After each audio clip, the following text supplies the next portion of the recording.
How to use character control with Artsmart and achieve good results. Hello my friends, how are you doing? Today in this video, I will show you how to use character control with Artsmart. Let's open Control tab and then select Pose from Image Control drop-down. Okay, the editor panel will appear below. For example, I will make the character appear from waist up.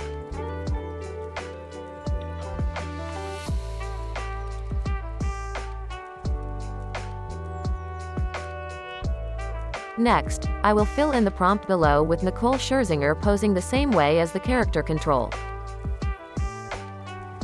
And I want to make the result a portrait, so I will adjust the height. Click the Generate button, and you will get the result.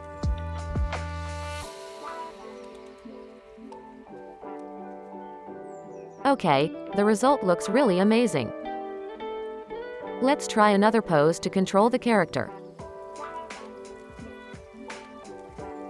Okay, let's click the Generate button again, and wait until you get the result.